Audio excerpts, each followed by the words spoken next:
Get it, bro. Do it. 3, 2, 1, go. All right, guys, welcome back. Lightning in a Bottle, episode 6. Almost said 7. We are on 6. Jumping the gun a little bit. In a little different form here. Less poof, less creepiness. We are changing gears a little bit from a aesthetic standpoint. On this side of town, Blazer Steve is still in action. Lovely G there in Morristown. So welcome back. Thanks for tuning back in for us. One of our main goals today is to continue to unpack what we're excited about rolling out at the first of next month.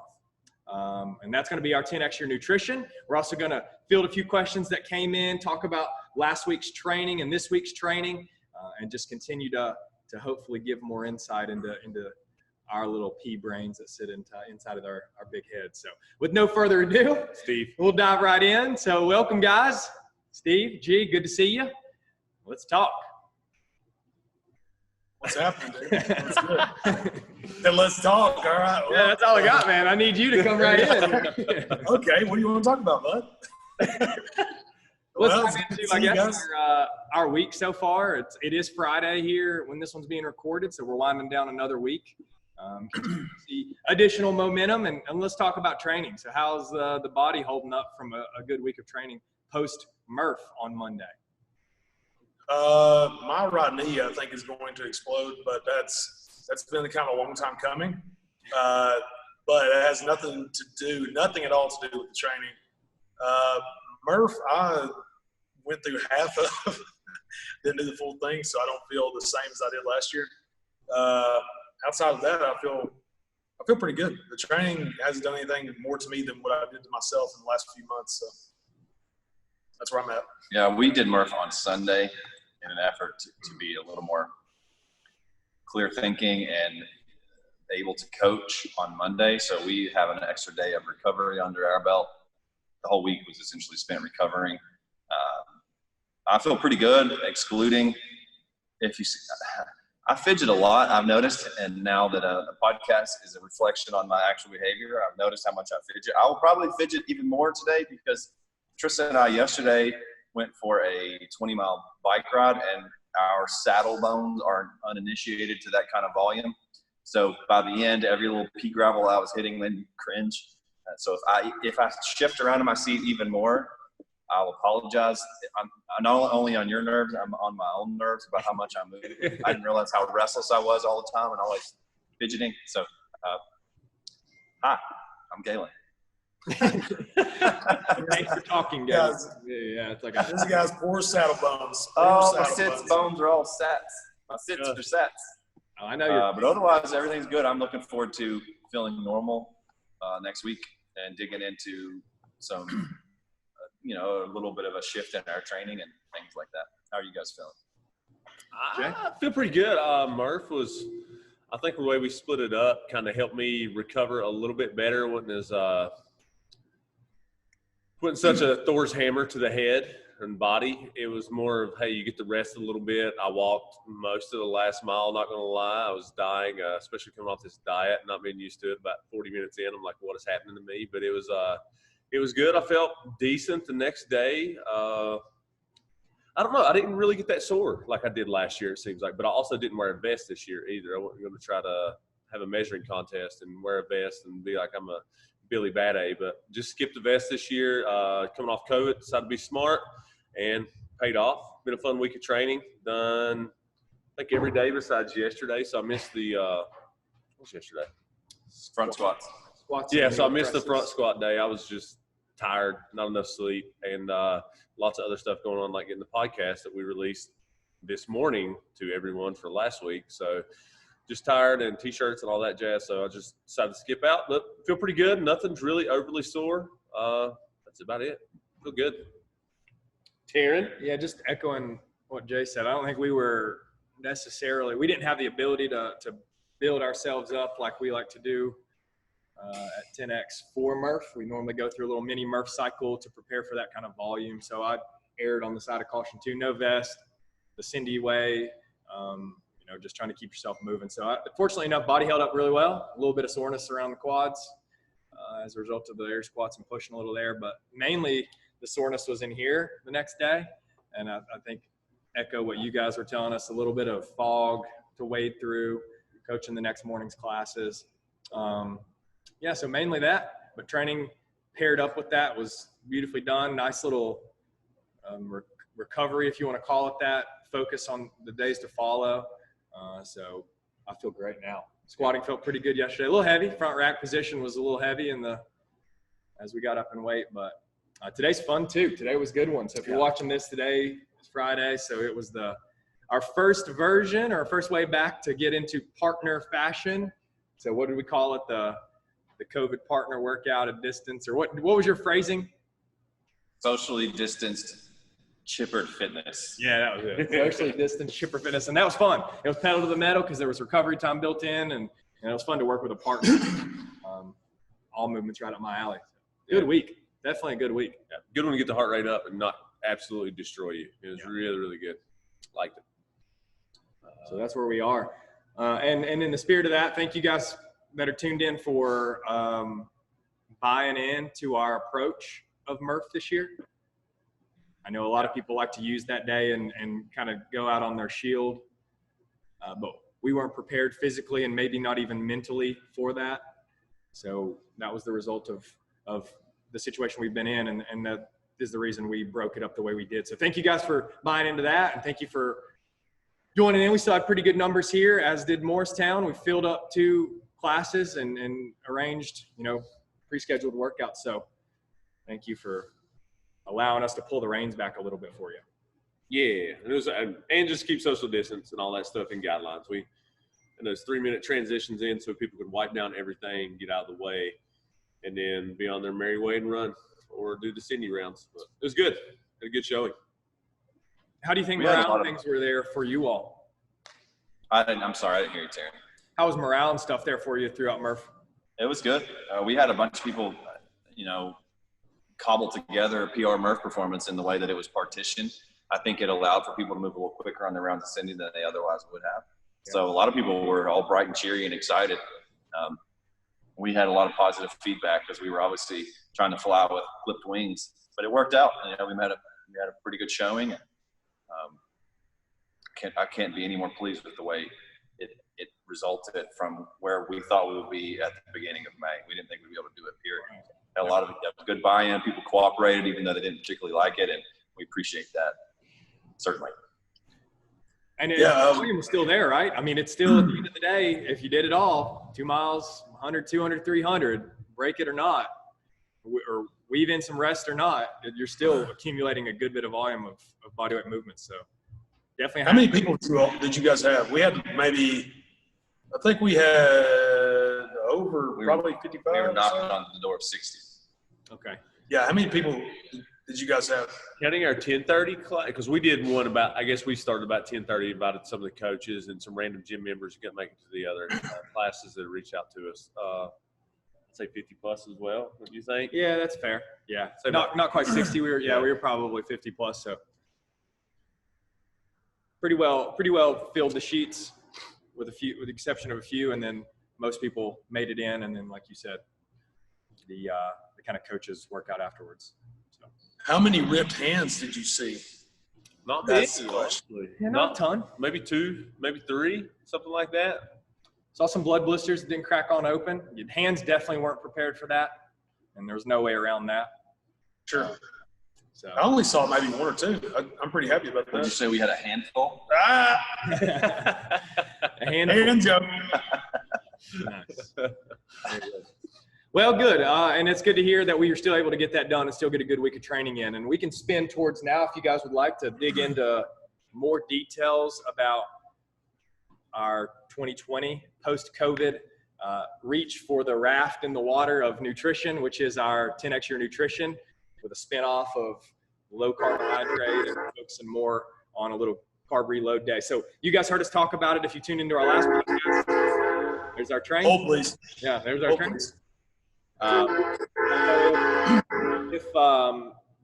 If you didn't catch the podcast last week, then it's a good opportunity to hear a little more details about why we might have gone the low carb route and some of the improvements that we hope that it brings you, and a little bit more of the backstory about that nutrition challenge. This week, we're not going to echo or repeat ourselves. Instead, what we're going to do is lay out what the next steps will be, assuming you do give the green light to jump in on that challenge. So I'll let you guys dive into that if you would like, on like how it's going to be arranged and what to expect to actually jump in. Yeah, what to expect, guys. We put a social media post out telling you the price and how it's going to work and when it's going to start. So it's going to be $75. We're going to start on June the 8th. Okay, and we'll sign up via email. So you'll be getting a questionnaire. You'll fill out a list of questions, just like we said last week in the podcast. You will have activity, body weight, age, what else is on there? Goals. Height. So there's a lot of stuff on there, and we'll kind of guesstimate your body fat percentage. There'll be an option for you to put it on there, and we'll kind of weigh on our judgment as well. And then once we get all this info in, we're going to do some calculations. We're going to put it in, and we're going to send you back a PDF. And I'm going to flash mine on the screen right now, what I'm doing, to kind of give you an idea of what it'll look like. And I'll scroll down so you can see that you're going to have two ways of eating for the next 4 to, I would probably recommend doing this for 6 weeks, honestly, and then coming off. And then we'll have also a come off. If you want to go start adding a little bit more carbs back in, we'll have another place down bottom. So you just don't go back and just be like, full send and have Blackbird every day for about 6 weeks. So don't do that. So we were trying to get you in a healthier lifestyle, up that insulin sensitivity, and get you healthier. And lean and jacked and tan. And that's where our programming's headed too, right, G? Yes, yeah. So the programming will complement compositional improvements, meaning lower body fat, more musculature, sustainable aerobic outputs. We won't be burning really hard into the glucose and glycogen stores because those stores will be minimized, and that's the intention. So we'll definitely pivot away from a lot of the super high intensity stuff. That doesn't mean there won't be pulses of it, but it won't be quite as frequent. And it might be strategic with the carbohydrate refeeding days too. Yeah. And guys, on the saying there's not going to be a lot of intensity, if you're not doing this challenge and you're like, hey, I want to go hard, like if we're doing a long workout, you can always push yourself as much as you want and suffer. If you think that you got to get your little tutor line of suffering cocaine and snort it up, like you can do that as well. Like do what you want. Damn. You shy away from it like that. I like that. Put drugs in the mix, baby. Kingpin over there getting fired up. Yeah, but That's that Paris Hilton diet anyway. G's taking over the programming as always, and it's, I don't know, since we've been back and then through the COVID, this whole year has been amazing. So excited to see what that genius brain comes up with, and just excited about it. And speaking of, I think I'm 2.5 weeks in of this diet. I think 2 weeks and 3 days, and I'm down 5, almost 6 pounds, maybe 6 pounds. So I woke up this morning 241-ish. I think I started around 246, 247, something like that. So brain feels great. I told Taryn I don't feel like I have the low sprint gear like I usually have. Like I can just absolutely sprint, but that's going to happen when you're in a calorie deficit, and the goal is not performance; it's a little bit more aesthetics, and that's my goal personally right now. So, bingo. I like it. Yeah. So you guys can look for the email, and you can respond to that questionnaire, and then we'll likely have a community chat. I'm thinking next Saturday. I don't want to speak out at a place, but it seems like that will probably be a good way to address questions. It might not be as formal, since we have this to reference, but what do you guys think? Yeah. Little workshop on how everything's going to work. So we'll try to get everyone signed up before that Saturday so they kind of have their paper with them, and they can be like, oh, I have a question about this, this, and this, and we can cover it all in that and hopefully tie it into everyone else's what they're thinking in their brain as well. I know we probably don't have a time yet, but do you have an idea of what time you would do that? We'll probably do ours at either 8 or 11, probably 11 after the 10 o'clock class here. That's what we're going to do. Perfect. We normally do ours right before the 10 a.m. class. Generally, we have like a 20-minute window carved out, but it'll depend on how much time we anticipate burning or using. Sure. So we'll let you guys know as those details cure a little bit. So expectations are to clear up any muddy water. Maybe in the initial podcast of last week, you heard at the very 1st of June, we have decided, and it's in our best interest to allow us to continue to prepare and allow you to think about how to spend your money if you find that this is right for you. We've moved that to the 8th starting day. So we still have a little bit of time if you're listening to this. So consider checking out what it is we have to offer for this May. Good success last time through quite a few of our members that really latched onto these ideas. And it's definitely, there's more thinking involved, and you have to be diligent about what you're putting on your plate and what you're putting in your body, but the results are there. It's not going to be easy. Like if you think this is just going to be like, oh, this is a ring of the mill crash diet. No, it's not. It's going to be hard. You're especially coming off COVID, everyone eating bad. You got those sugar cravings. You're not going to be having any sugar. You're not going to be having any bad food, but maybe once a week for that carb reload day. That's about it. So if you think that you're going to get results and half-heartedly do this, you're not. Sorry. Sure. And if you're still wondering about why we chose this style, you need to go back one podcast because we already talked about it. You're too late, dog. And I'll put a link down below with a time code to show when we start talking about that in the last one. So you can just click down below. It'll have our last one. It'll start as soon as you click up from that point on YouTube. All right. Well, you want to dig in? I think we had a couple questions come in, and then we might be able to shoot a few at each other and bounce them off the walls and see what we can come up with. So we want to approach the question that I think was brought on behalf of Drew Leach. Thank you, Drew. You guys have that on your end of town over there? We love that guy.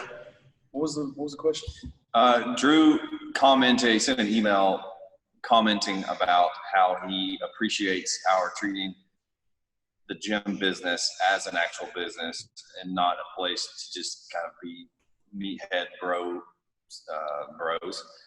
or whatever the female equivalent of a bro would be, and asked if we would discuss some of our processes and even expound upon those in the business world who we look up to. So if anybody wants to take that one head on, they can. And I'm sure we can all just lateral around the room and build upon the idea. Let's let G or Taryn kind of start that. Y'all are the super organized ones. Keep the lug nuts tightened up on the wagon so they won't shatter going across the range. Yeehaw. Are we playing Oregon Trail? Yep. Good analogy. So before Justin and I ever opened the gym, we read a book that in my brain sealed the importance of treating the business like a business and wearing a number of different hats as an entrepreneur. One was working within the business, and then there were gradients where you'd work your way out of the business and work upon the business. So it's simply just been a habit and a practice of ours to treat our business seriously, because if we don't treat it seriously, it won't be perceived as something that's treated in a way that should matter. If it's worth doing right, in my opinion. And we hopefully live that. We like to believe that there's some integrity in the way that we live our lives and the way that we comport ourselves within every class, within every relationship, but also on the back end and how to run the managerial side of things, the way that we hire and the way that we train and the way that we have standards of procedure and just general things, structures that keep us accountable, that create a more robust system as opposed to one that just kind of brittle and crumbles over 6 weeks of not having business. So we were fortunate enough to have, and this is by no means a pat on our back, but we've developed relationships with people that extend beyond the superficial level of how fast is your friend time, etc. On top of working in the trenches and doing the things that aren't necessarily fun, continuing our education, learning from those who we respect. There's plenty of those people we could discuss, and just taking it on a daily basis. Yeah, and that's where I was going to go too. And thanks, Drew. I guess noticing that, I think that shines through based on the amount of time business has been around, relative to a lot of gyms that find themselves in this kind of CrossFit type market. So that's a hat tip to these guys, Justin G, who paved that way. And I know they don't want that credit necessarily, but for establishing that and to see that it is much more than just the hour that people have in here. And there's a lot of back end work, and we try our best to stay on routines and to utilize technology and to make touches and to reach out. But I was going to say mainly, and you just touched on it, and that's understanding that there is a lot of knowledge out there. We don't possess it all or a mere fraction of it. So it's very important to continue to reach out and learn from others and go to these seminars and these events and these symposiums and things as a group, as a collective. So if you see us check out and you hear us, mentioning our trips that we try to do annually, not only is that to get us together and to enjoy the time we have, but it's also to continue to learn about nutrition, about fitness, but also running into a lot of, so it's certainly a progressive mentality. That train wears us out. I feel like every time I get 2 shovelfuls in, like that train comes and wears it out. But yeah, so that, I think, I lost my train of thought now. Yeah. So anyways, yeah, the continuing education and just having those systems in place that treat it like a business more than just a place where people come and sweat. It definitely shows in the success that 10X has had, I suppose. Yeah, I don't know if there's any more to add to that. We kind of touched on this, as G mentioned in the podcast 4, maybe. I think maybe is what we mentioned this in, talking about what we've done like outside of the gym to grow the business, from all the trips, business seminars. We've been from everywhere from Polyface Farms, which none of us farm. G's got a little bit, Taryn's got a little bit of gardening stuff they do, and then we've also been to Paleo FX and to weightlifting seminars. So we try to encompass what we consider the whole 10 experience and just learn and learn and learn, whether we're inside the box or thinking outside the box, which is a lot of it as well. Do you guys off the top of your head have any, and this, I know we kind of answered the questions who we look at from a business, I don't know, the upper echelon or the top of the business mountain. We've already touched on that in a previous podcast or two, but as far as like at ground level that operate gyms like these or have found really good success in being able to expand and open 5 gyms, or does anyone come to mind that you guys can think of that we've taken ideas from or nudges from? Me personally, there's a few that come to mind. I would say James Fitzgerald, big one. He does a little bit different structure than what we have. He's very against group training as far as everyone's doing the same program. They have obviously a group gym, but it's all individualized design. So if you ever think you're in the position where you want individualized design, reach out to one of us. We can do that as well. And then he has multiple places across the world. And then another one, second, would be Jason Khalipa, NC Fit. He's branched off. I think he's got 10 to 13 places just in California maybe. And then he also has a corporate contract with Hitachi Equipment. So that's another one who's branched off and really big in the industry. And then another one's Metabolic out of really North Carolina, South Carolina line. They're more of a hard charging, I would say, CrossFit gym. They're all about performance, and that's about it. Come from 2, I think, ex-NHL hockey players. So they're very much into it as far as the performance aspect. And then lastly, I would say is probably Alchemy 365, which is a Minnesota type group fitness class that come up with the Torpedo, which we use in our 10 Fit class. And they have really branched out, and we've kind of taken some of their ideas, made it our own, and blended it with other ideas we see to create that 10 Fit class, which Shanna and everyone does here, and which Galen and Steve will be starting in Morristown hopefully in the next month or so if they ever get back to manufacturing equipment, because everything's been sold out. And that's my rant. Nailed it. Gentlemen, anybody mind on top of that, or did he cover what you guys were thinking as well? You hit all the bases for the folks that Greg Glassman, of course, is, like Justice said, one of our philosopher kings. Ben Bergeron, I like. We went to Chicago to listen to him for an entire weekend and learn about curating a better experience and developing that whole 60-minute mentality. James Fitzgerald is professionalizing the coaching profession. If that's redundant, that's not unintentional.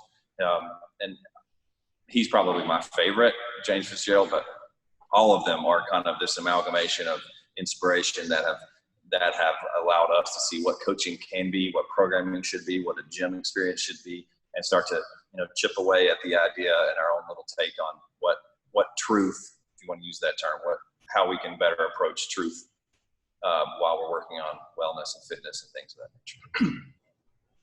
Yeah, the only things I would add, I'm going to try to put it all together really quick. I really, truly like the guys that treat it more like a business than a passion. And what I mean by that is I think passion for something is good, if you will, but it doesn't carry a business. And I think in a small business world, you're lucky if you make it to 10 years. And just because you love something doesn't mean you're good at it.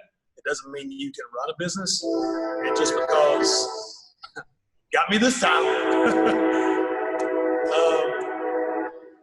To me, just because you are able to open a business doesn't mean you're an entrepreneur. What I mean is if you can't make a business thrive, then – if you can't make a business continue and thrive and carry on, then your passion obviously doesn't mean that much in the business world when it comes to that.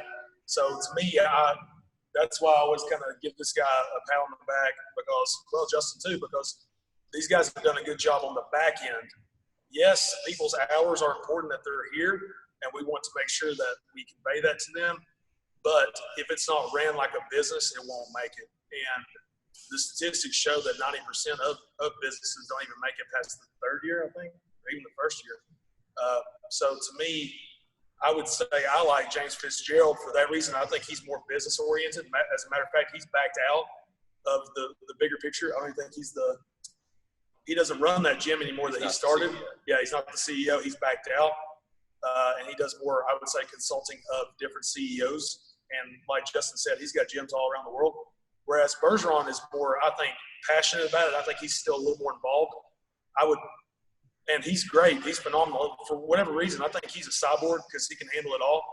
But I would be more of a fan of the way Fitzgerald does it, personally. That's the way I see it. And to give Bergeron his due, he does CrossFit New England, and he does comp train, but he also has Killcliff, Noble, a bunch of other brand names. So maybe he's not as passionate or business oriented, and maybe the gym is still his passion. He treats all of his other things with that same business mentality. Obviously, he's a successful guy. Savage. Yeah. I think what Steve was trying to say is I really think Ben Bergeron, like G said, he's still passionate about his gym, but I think that the problem that most people have to come in, they're passionate about working out. And if you're just passionate about working out, it's probably not going to work. You got to be passionate about the business. So you just got to switch that passion to a different spot.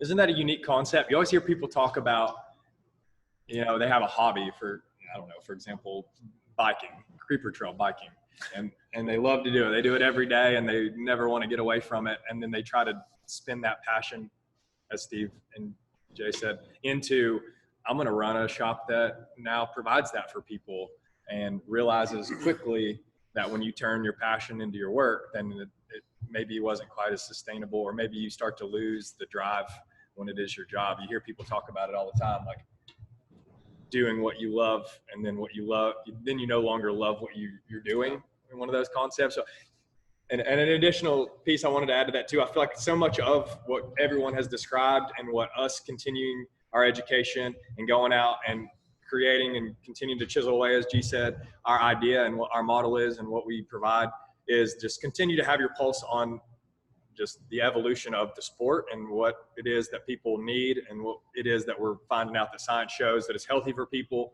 We got away from the pedal through the floor competitive nature, because that might not be the best approach for day-to-day routines in life. So it's like that finger on the pulse, learn to evolve, much like we did. We saw a need for the foundation or the 10-fit offering, and that's something that people flock to and do a really good job in, because maybe this side of things in the CrossFit side of the room isn't exactly for everyone. So I think that's a good example of just learning and evolving and just staying on it, because if you're sitting still, if you're stagnant, then, well, good luck. Was it the Alice in Wonderland quote that Jordan Peterson talks about? You got to run as fast as you can just to stay in the same spot. Yeah. It's very true how today's world is with technology and everyone's short attention spans, including me. Yeah, and just to wrap up what I was saying, going back to Drew's question, treating it like a business, and he's glad that we treat it like a business. That's kind of what I'm getting at is, you see a lot of gyms, no way. Gee, your Cybertruck's here. I wish. So you see a lot of gyms, you see like the meathead guys, they'll open up a gym because they love it and they work out, and those same guys will work out and we did it too. I mean, like they'll work out 5 or 6 times a day, and that's all they love, but they don't know anything about business. So not even a year later, they're out. And especially if you have a COVID-19 situation, how many of them, Gold's Gym shut down, I think 700 or 800 gyms across the country, which tells me that they didn't even handle it the way they should have business-wise. And I know that's kind of arrogant for me to say, but that's the way it is. You have to treat a business like a business, period. And so I would commend these guys for doing that. Yeah, we're very fortunate to be able to start when we did. I can't imagine saying, hey, it's 2020, I want to start this type of business, and then COVID happening and just crushing your dreams. Like I can imagine. So sorry for everyone if you've done that. Like remorse. We're sorry, because that's tough. Tough. Absolutely. And don't get us wrong, we certainly had the same chasing our passion impetus to start the gym. We were kind of overwhelmed with this, some people call it an entrepreneurial seizure. So it's like, I really have to do something to make life better. I think the passion is the spark that lights the kindling and ignites the fire.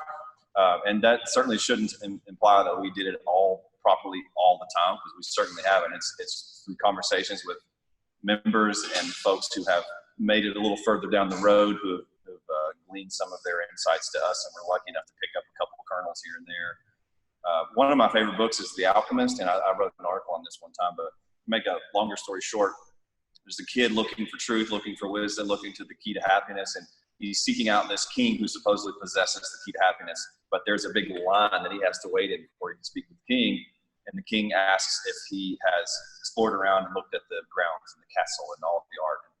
The boy says no, and the king gives the boy a spoon, and he puts a drop of oil in the spoon, and he says, don't spill the oil while you look around.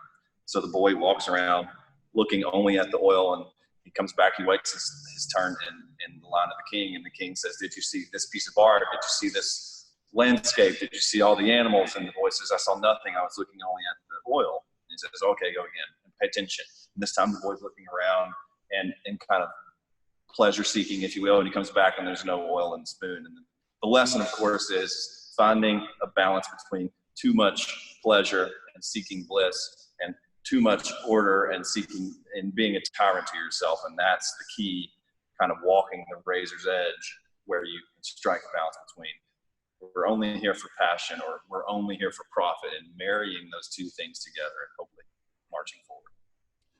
Yes, very nice. Love it. You gotta be a gecko and have like one eye over here, one eye over here. So that's us. We went it all over the map, and only to learn ultimately. That's beautiful. Good book, by the way. Read it if you haven't. Read it. So good question, Drew. I don't know how we ended up here. Very much. Keep them coming, guys. If you're still tuning into these things, and we like to field those. It allows us to continue to think and expand our minds too. Like 150 views a video, so it's pretty much we're going to be making millions of bucks in the next 2 weeks probably. So Spotify's probably coming to us with a contract. Take that, Rogan. Yeah, Joe who, loser.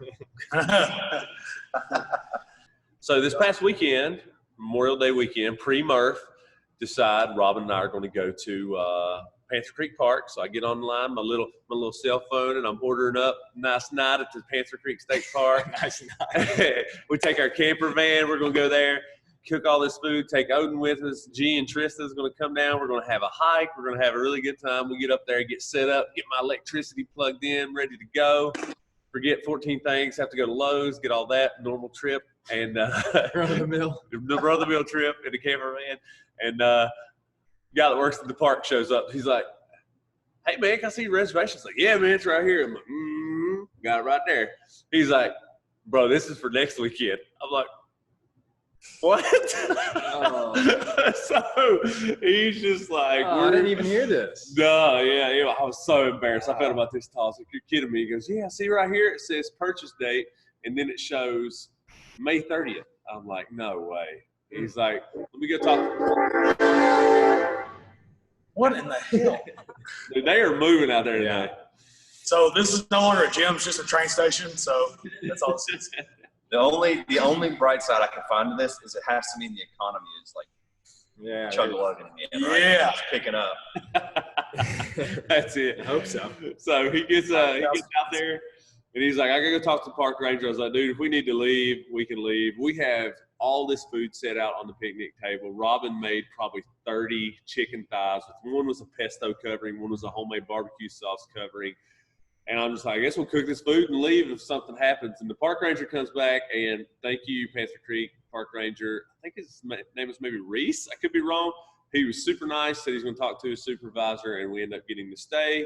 And we had some beautiful food, went on a couple-hour hike with Galen and Trista. Odin was worn out for about 6 days, and we feasted. And we also got to hear about what that woman said about 5 owls, barred owls. Yeah, barred owls. On the trek back, we hiked out to the ridgeline for sunset and had a couple little tunnels of color.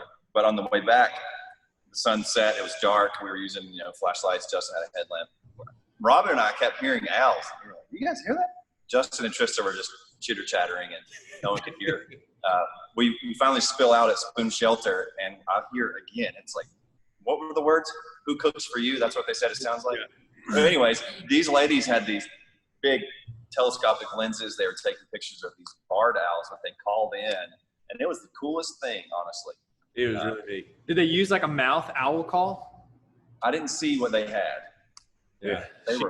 She just said they were calling in. She didn't have. They were putting up their equipment as we were getting there. That's neat. Because in not to spin this one job I had, not to spin this beautiful story and the old pastime of turkey hunting, but you use a lot of times an owl call as a locator call, and that's the who cooks for you type cadence that you use blowing into those owl calls, because turkeys in the spring, when their heads are in other places, will respond back to that like it's a turkey. So, yeah. So you can buy like owl calls at your hunting shop, and most turkey hunters in their vest with all their calls have an owl call or a crow call or something, and the turkeys will gobble to it, and that's how you locate and kind of get on the move for them. But anyways, I digress. What you know about Tom Battle? Yeah, Marshall County, Virginia boys. You said when their heads are in certain places, you mean they're looking for drugs. Yeah, exactly. Yeah, I got you. Could be referred to as a drug to some, I suppose. Yes. Yeah. That's pretty cool. I wish I'd have caught that. Yeah, man. Well, we had a great time. Robin cooked some amazing food. I think I had about 8 pounds of chicken that night, so maybe didn't stick to the diet completely, but kept it low carb. And Galen made some beautiful omelets the next morning at his house as well. So really good. So I just like talking about food. Nice. That's about it. Speaking of passion, you're talking about passionate businesses. I'm on this huge, probably late to the game, Black Rifle Coffee Company. So I ordered a box of their, it's like a subscription box. You do like every 21 days, you get so many bags of coffee. So we got that. And you're talking about passionate, go to their YouTube channel and you will see passion. Oh my God, their videos are so good as far as like getting content and stuff about people they work with. Their goal, Black Rifle is like, all right, we're going to hire 10,000 veterans by I think 2026 was their goal. And they're on their way, and they're based out of Salt Lake City and partially out of, I think Mount Juliet is actually where my shop's on. Where? Indian Ever. I think there's some SEALs or some Green Berets. How did you say that last town you mentioned? Mount Juliet. Inside joke. Hey, what is that subscription box run, Jay? If you don't mind me asking. I think it's $34 for 3 bags of coffee, I think. So it's not bad at all. Let me look it up and see. But we got the Freedom Blend, the Just Black, and something else. And a portion of the proceeds go to help veterans, especially coming off Memorial Day. I've been on this military kick, so thank you all the vets out there as well. So it's really neat. And I'll look it up real quick, G, and let you know. No big deal. By the way, And it's some of the I best think they're- coffee I've ever had. No lie. Some of the best coffee I've ever had. I think they're in Waggles too, by the way. Really? Oh, really? Yeah, I know. I thought that too. Two different kinds. And I saw it, and I was thinking the same thing. I was like, why is this here? But Like it's brewed in Waggles, or they sell no, cold, refrigerated. Oh, they got the, I didn't yeah, realize. they have the cans now. Oh, cool. They have the cans now. They had a cannon. Speaking of content for YouTube, they had one of those like shirt cannons shooting those cans at like carafes and stuff that had beans in them and blowing them up. So, Of course, a bunch of military guys have that as content on their YouTube channel, no doubt. I was thinking, I don't know if I want to get shot with a can of coffee. I know Yeah. we've already gone through $37 for 3 bags. So not bad price at all if you buy in bulk. I think it's like 20 some, around $20 for 1 bag. So if you get the bulk stuff and the subscription, it's a lot cheaper. So sorry to interrupt, Karen. Go ahead. Oh, you're good. I was just gonna build on that. We already talked about how we drank coffee, but do you have a preference? Obviously, Jay's on Black Rifle right now. G, do you have a coffee preference that you purchase for daily grinds or daily pours? Man, yeah, I hate to reference Montana again, but there's a Montana coffee company that's delicious. The one that Tristan and I generally live on is just Dunkin'. When we don't have hands-on specialty type stuff. Thrive Market is a really good one too. We like. They have a number of blends that are sourced straight from their farmers, roasted. Part of me wanted to learn how to roast and start that whole process, and then the smarter part of me realized I didn't have time because I started reading about it. Have you guys ever read about roasting your own beans, how oriented that process is? Robin has, and Robin actually has a coffee roaster. So if you would like us to make some outlier coffee, please let us know and comment below and share on Facebook so we can light a fire up under Robin's red bottom, okay? How will you tell? shoe company, red bottom shoes. Oh, I don't know. I just hear the rappers talk about it. I don't know much about it. I go like float the mainstream. We don't buy a whole lot of like single source or specialty coffee. We bought a couple times from Bloom, which is a local coffee shop here in Bristol. I can't remember what's their company that they use. I think it's Hart. It's out of Portland. Yeah, Hart Coffee. Yeah. We bought it from there a few times, but mainly it's like Lauren would prefer the coffee as black and as dark and as bitter as you can possibly find it. So we normally buy like the Starbucks espresso roast and brew it like drip coffee, nice and strong. So that's ours, I guess. Steve, you're just a cold brew guy. You're just buying all that stock, right?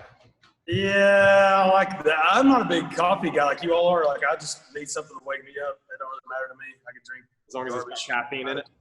Yeah, I mean, somebody was talking about Folgers the other day.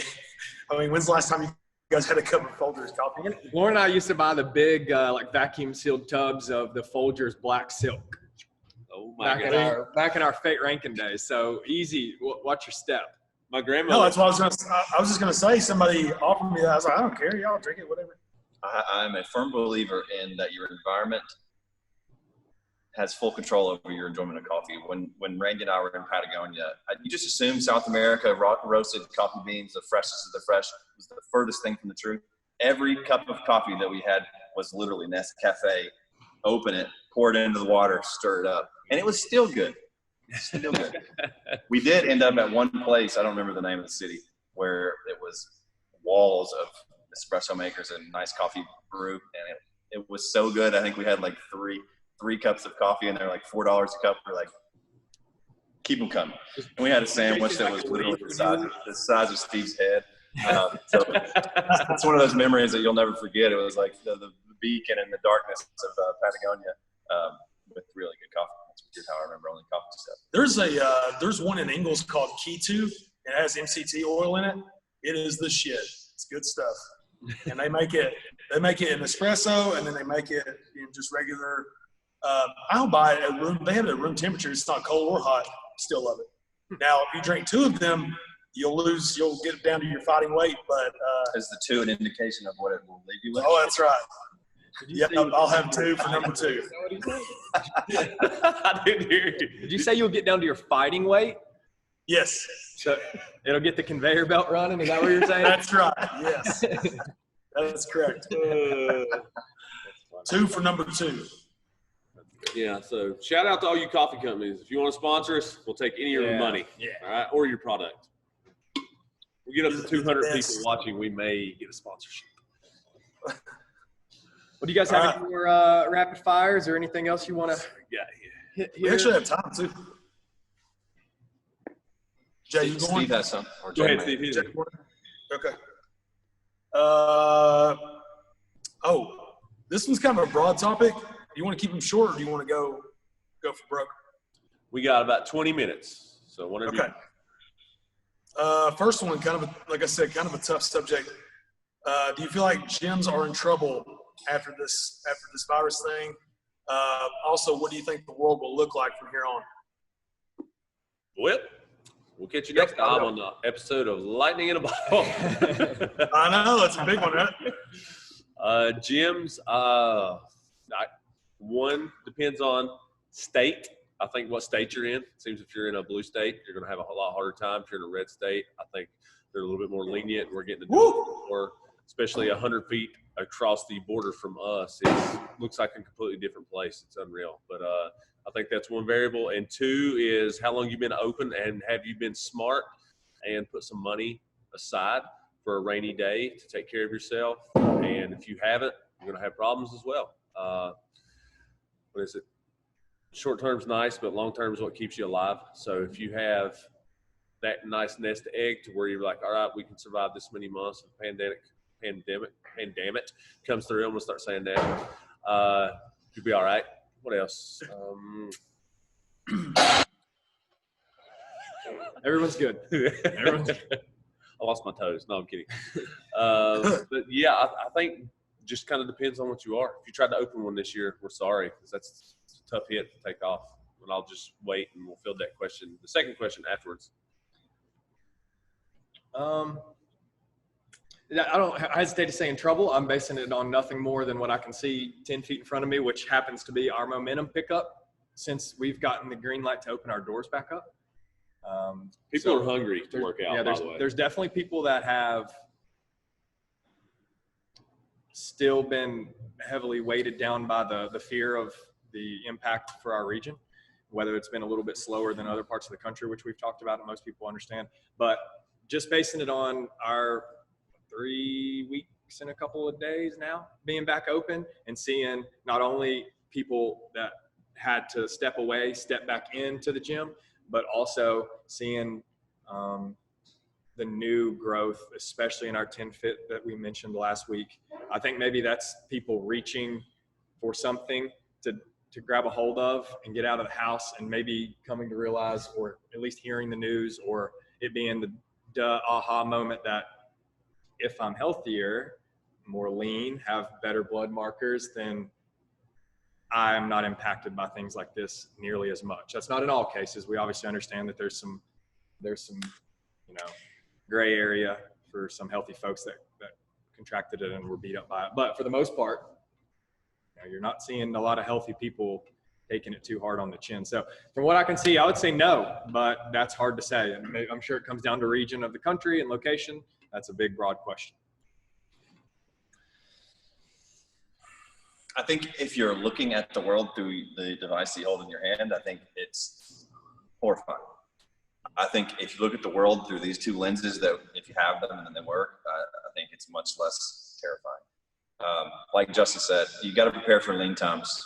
There's feast and famine in any and every business. And if this isn't a reminder for even an individual on a family level to take care of your debts and make sure you have a nest egg that you can live upon and be prepared. I don't want to sound like a financial prepper, but it never harms to be prepared for the worst time. The best case scenario, you just have money squirreled away. So is it a trial? Is it a crucible for some folks? Yeah, maybe it is a come to Jesus type moment. And you have to realize I've made some mistakes, or we have made some mistakes, or this business has made some mistakes, and it is a time to wake up. Lucky for us, we weren't hit in a really urban area, so we seem to have a little bit of resilience. And then on the individual level, like you say, we're seeing a lot of folks kind of come charging back because they have. Is there a better time? Has there been a more widespread opinion about being healthy and the importance of being healthy? At first, I was kind of recoiling.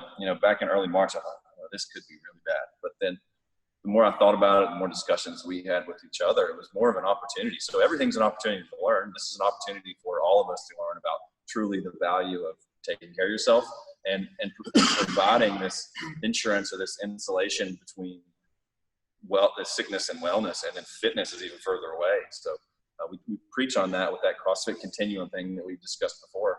But this is that in real time. So some are in trouble. Yes, I don't think it's just gyms that are in trouble. I think generally speaking, maybe within the next 3, 4, 6 months, I think things will settle back into normal. I hate the term new normal. That just makes me cringe. It's like new abnormal, maybe. Yeah, you could use that term, but new normal is not a thing. If you ask me, there's a new abnormal, and I hope that we can all recede back into a normal again. Personally, what do you think? Yeah, first, I'm glad that we live in East Tennessee and we're not in some super dense demographic. Crazy state. Yeah, I mean, there's some of those states where they have gyms wearing masks still. Could you imagine doing today's workout with a mask on? I wouldn't want to at all. I would play the country song "Mask Off." That's what we would play. Yeah. Shout out to Future. You want to give us a drop? There's our first ad revenue. That's it right there. But yeah, luckily we live here. Thank you to Bill Lee to being pretty cool about it. And as far as I've lived in East Tennessee my whole life, and I was talking to somebody the other day, and they said that we always politely do the opposite of what we're told. So, during this whole pandemic, I'm not saying it's a good thing, but you're talking about people storming back into the gym, even though they've been told to maybe stay at home a little longer. And that's the way East Tennessee's always been. So, for instance, that's why our Lowe's and our Home Depots are so packed out, because we were told to stay at home, and we're like, no, I don't think I will. Like, we're not mean about it, but we're like, nah, I'm not going to do that. So, I think luckily everywhere, honestly. I think that's everywhere. I think Lowe's and Home Depot stock have been through the roof since all this. At Walmart as well. It's just they're funneling people into the bigger places, and the mom and pops are getting hurt. Yeah, that's a totally different issue for sure that we could talk about and spend a lot of time on. While one is deemed allowed to open, and other ones are still closed. But nonetheless, I did want to say that, and then I was thinking, second of all, what these guys have said.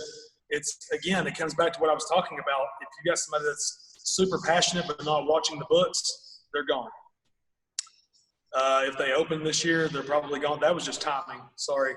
But these guys, like I said, have done a good job looking at the back end of this place, and that's why we can still be here. He's involved in these guys, so he's being humble. But 250%, baby.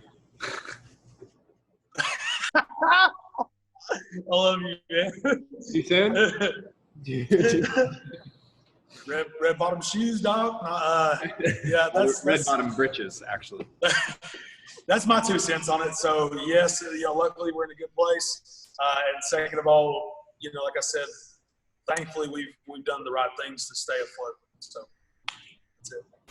And what was the second part of that? Well, the world, like the new abnormal he was talking about. I don't know. I think right now is hopefully we'll see a resurgence of individual responsibility, as she was talking about, whether it be lifestyle, planning for the future, or whatever, instead of just this, hey, do what you're told. Like, it's kind of seems like the red states are just like, hey, there's a chance of you getting this. It's your responsibility to go out. If you want to go out, go out. And that's like us. We're open, but if you feel like you have problems and you're going to contract the virus and it may hurt your family, by all means, stay home. That's your individual right to do that. And I hope that kind of spreads off into everything instead of just reading what the headlines versus one side of the political media shows. So I hope that happens. And I don't know, hope people take care of themselves a lot more. I know, hell, look at me. I'm doing this low carb thing for the gym, and I want to be as healthy as I can. Passing my family and heart disease and all that. It's just like, if I'm leaner, it's going to be a lot easier, and just want to be healthier. I think my short answer to the big question about would we ever return is, can we? It's a silly question because it's hypothetical and it doesn't need to be answered. We probably know the answer, but is there a way to separate people from the media, as G said, looking at it through the lens of their cell phone for a period of time? Or is there going to be ever a shift away from the concepts or ideas that are continually peddled at us, whether, 100% accurate or not? Like, people are continuing to get doses of fear day in and day out. And if that continues, then we might not. I don't know. But if it turns and eventually, the reporting shifts towards something else, then maybe. I don't know. Trust nobody. Do your own research. All right. Do your own research as much as you can, left, right, center, top, bottom, whatever. Do your own research, make your own decisions, an informed decision, and do what you think's right. Don't rely on anybody else. Right? There's a Latin phrase, I can't remember it, but the Naval Ravikant guy I talk about he's just, just like a bolt of truth, like this podcast is designed to be, which it's not. But there's a Latin phrase, and it's something to the tinge of on the word of no one. So you basically seek the truth on your own, and don't take anyone's word for it, and do your own research and take the responsibility to understand and pursue whatever it is you're after, and kind of like a skeptic's creed, honestly. So neither here nor there. You have other rapid fires? I don't know how we pivot away from that one. That's one we could sit there and just wallow and dig into. Okay. I'll go a little more shallow in the water. If you weren't doing CrossFit, what training would you be doing and why? That's a good one. Bodybuilding, bro. I'm Arnold all day. No, I'm not Arnold. I'm probably more like Franco. I would probably just bike a lot more. That would probably be like a 4 to 5 day a week endeavor versus a couple times more leisurely now, more fun. Weaving fitness in with the adrenaline rush and stuff of downhill riding and descending and stuff. Yeah. That would Clarify that you're not talking about Tour de France. Yeah. Different Well, biking. I mean, there's definitely power in that too. Road biking is definitely impressive too, from a different training. Yeah, but you're talking about trail biking though, just for the.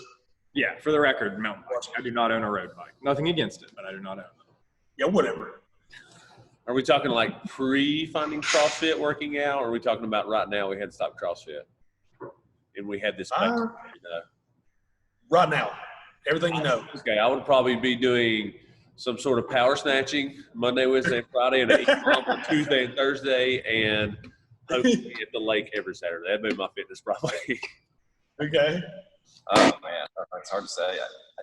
CrossFit is a term, but it really is just a word for moving in a lot of different angles with a lot of different intentions. I would probably still err on the side of strength development with vanity involved, because I'm a vain guy. So some bodybuilding, but I also would want some of that long, sustainable stuff that would suit my overland hiking, and maybe even like some small triathlon type stuff. Some of that is a little appealing to me, shorter triathlon type stuff. But my swimming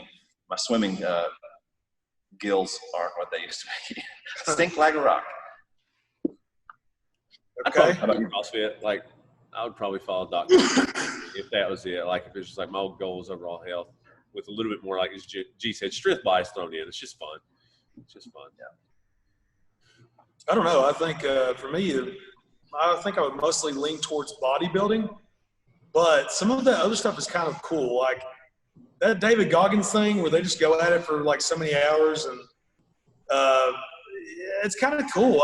Lately I've even thought about in the last year, I thought it'd be cool to partake in a civilian style Navy SEAL week, and they have one in Virginia. I think that'd be cool.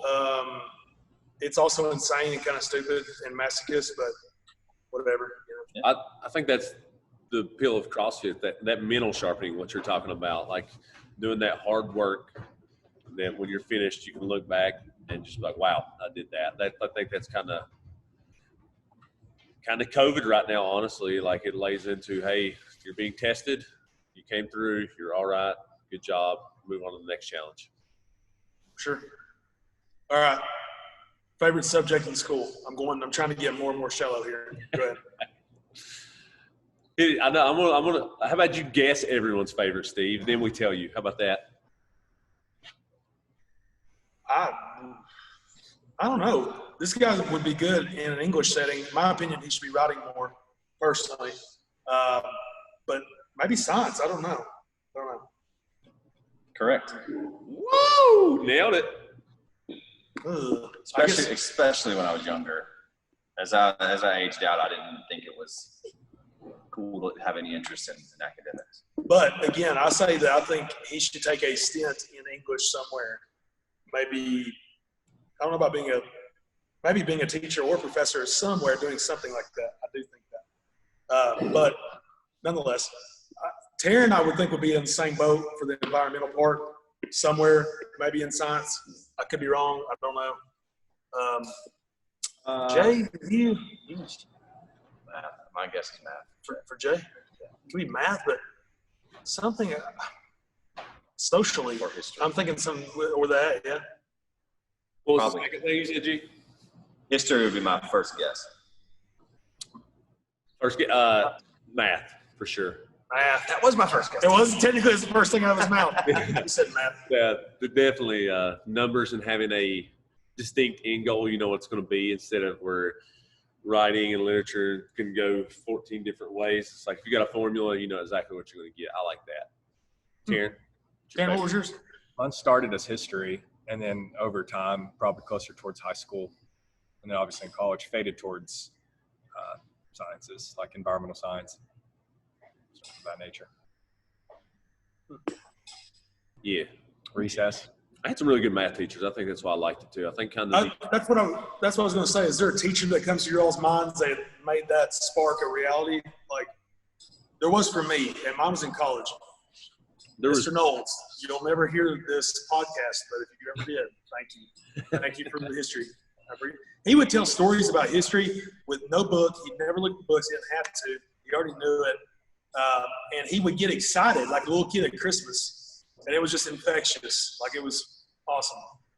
Like even if you didn't like it, you had to watch him. You're like, man, this is, I don't know what's happening, but I like it. Yeah, there's a reason he's happy about this and excited. I should probably try to pick up on Yep. the reason. Yep. Touche. Good teachers make a big difference. There's no doubt. I had two math teachers I really liked. One was Mr. Epling. He was our, I think, algebra and geometry teacher. And I think I may have got a perfect score on the geometry or maybe missed one question, I think. So I really liked that. And then Mr. Belcher, he was retired and they got him to come back and teach statistics and physics, trigonometry, maybe, those three.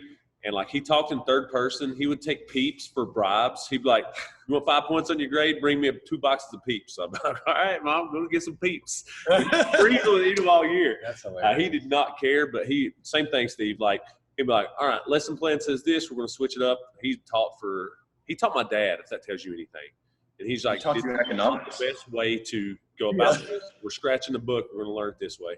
Like he would cut the lights off and like do all this stuff with fans. Like he'd be like, "This is fun. We're gonna make it fun." I'm like, so it made it fun for me. Nice. Awesome.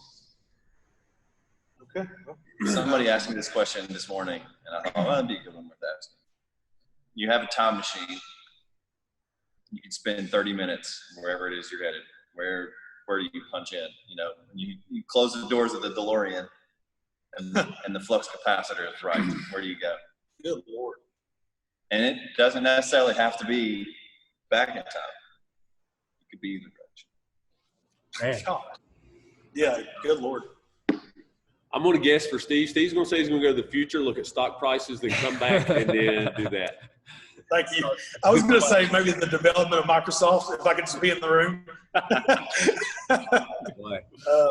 I thought about if you could go back to the beginning of time, at the very beginning. I mean, I don't know. That would be a lot to take in. But, yeah, that's mine.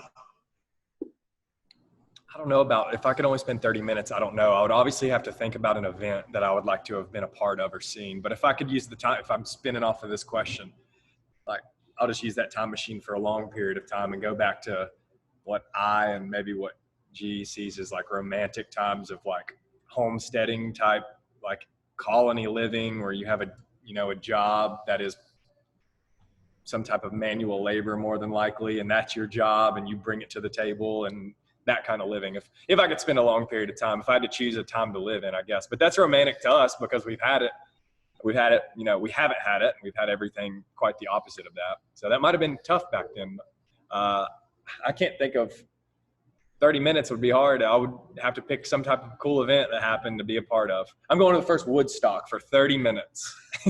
Oh, boy. I'll see what those dirty hippies are doing. Jimi Hendrix just shredding, tearing out the front row. Yeah. What a mess that would have been. Gosh. I don't know. 30 minutes is a tough time domain. Like, do you want to learn something? Do you want to help someone? Do you want to see actually how an event takes place, be a fly on the wall? I don't know. Like, maybe Dallas seeing JFK get shot or something like that and being in the right place to figure out exactly what happened, something like that. If you got 30 minutes, 30 minutes is tough. Long time, just hanging out with great thoughts of the past. Hanging out with Marcus Aurelius, just be like, hey, I got my mouth open, force feed me like a goose, making frogwa, and with all your wisdom. So that would be More corn. Exactly. Hanging out, we talked about books last time, maybe Viktor Frankl or Jordan Peterson. If we have time to just like sit and like, hey, I got a long, long, long time, I want to learn, that'd be my answer. Gee. I don't have the answer. I really don't. I ask the question totally blind. Part of me would like to see, I don't think I want to go back to like when time started, but maybe when, right at the tipping point of when civilization started. What were we like? What was that like? What did it sound like? What did it smell like? I don't know. Like you say, it depends on the goal. What's the end goal? Are you just like a gadfly? Or are you trying to impact some kind of change? Are we Ashton Kutcher and there's a butterfly effect? I don't know. Like the Simpsons episode where they go back to dinosaur times and they step on a plant and then like everybody comes back and they got 8 eyes or something like that.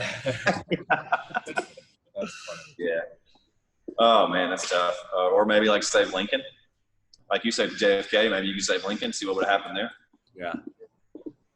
Or to be friends with Teddy Roosevelt, that'd be pretty cool. Taking a presidential pitch. There's our first audience member. Or on a good one right now, we were talking about individual responsibility earlier, being back when to hear the discussions of writing the Constitution or something like that. I can't hear you, Jay. What'd you say? Go back in time and hear the discussions when they were writing the Constitution and stuff like that, to be like, hey, this is exactly what they meant, and having that knowledge and trying to live life that way. Yeah. Okay, I got 2 questions left. Sure. Nothing wrong with that. 2 left. Better be quick. Okay, we can either stay in history, or the other one has to do with like being in a band. Which one do you want? History or the band? Wait, what? You just shoot the question, we'll answer. Okay. Favorite president in history?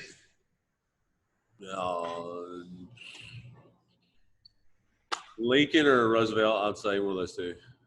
Which Roosevelt? The man, Teddy, yeah. The one that wrestled bears and killed aliens. Good Lord.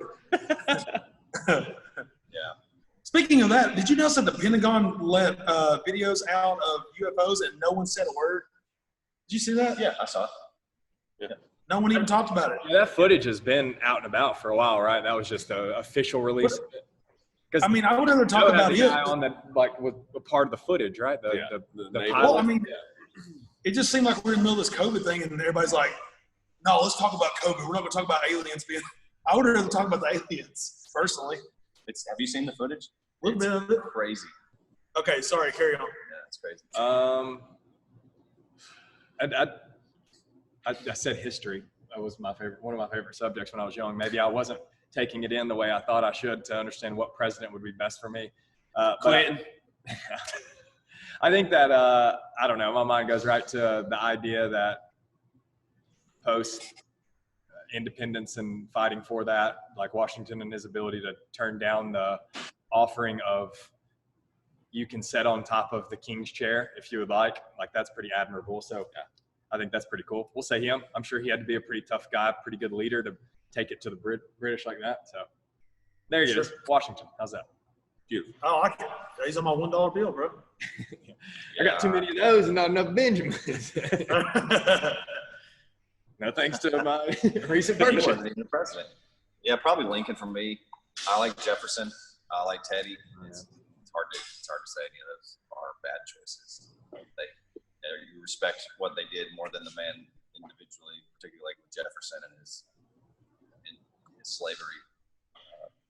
He didn't condone it, but he also didn't frown upon it either. But just to read the stuff that they wrote, particularly he and Lincoln, and then to hear like Teddy's Man in the Arena, all those things give me chill bumps to read their words. Imagine those coming from a president now is almost unimaginable.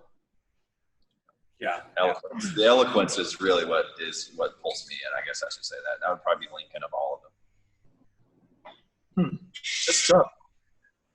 We got Hey, so that's tough for me too. Like Thomas Jefferson's a great one. Obviously, was one of the writers of the Declaration of Independence. He also was in on the Louisiana Purchase.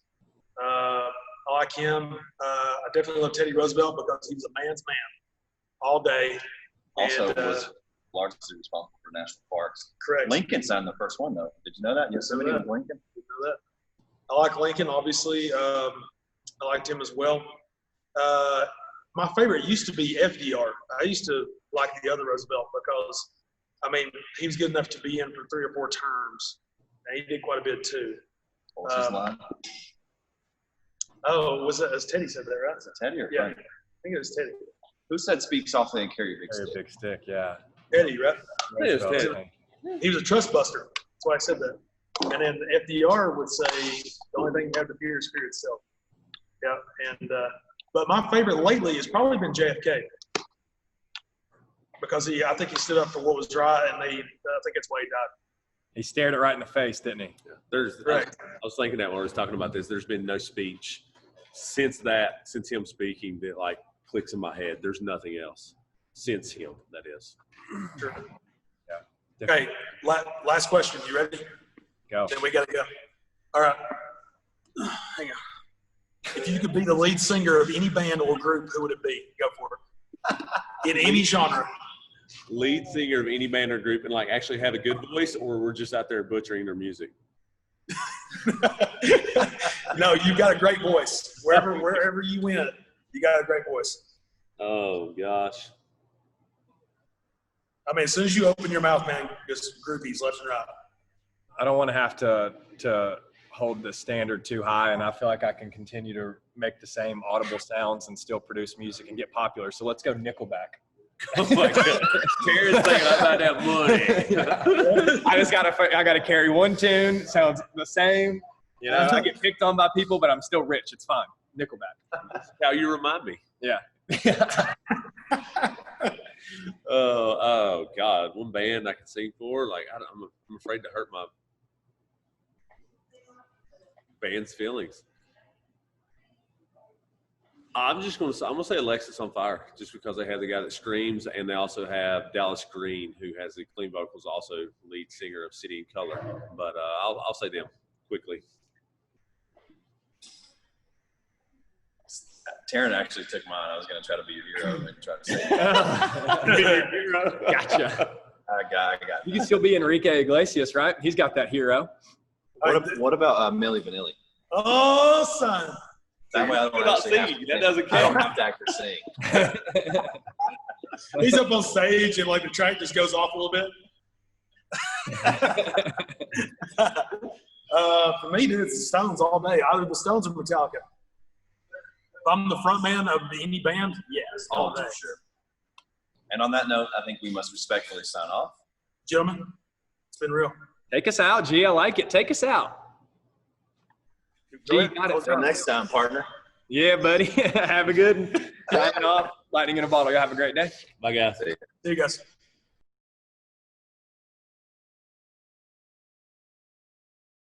Enjoyed it. Like a fool. Yeah, act like a fool real quick. You gotta make it good for the people. He got no hair. We're the no hair crew over here. Yeah. Karen looks like I don't even know. Look like one of those stick insects. I think stud is what he was going for. Stud. Dud. Oh, goodness. I'm sweating. I just got finished doing that workout. Didn't you say you were going to take it into the mud last week? No, I got muddy waters. So that with those cards, you just hold it. Yeah, you just hold it over the A pillar right under the camera, and it just clicks open, and the mirrors pop out and all that jazz. Oh. Pop out. Your handles pop out. What? Again, I got a mushmelon over here. Just Do your handles pop out when the proximity is right? The handles just pop right out? No. Oh, they don't? It's Pushing them? yeah, it's a thumb. You depress the thumb, it pops the tab out, and then you. Yeah. Okay. Man, you got your handles don't pop out. You don't have that little car. What the hell? Man, how about that? Man, I'm surprised it could even drive itself. Ooh. you're all dead to me. This is coming from three guys who are jealous. Yep. But it's all right.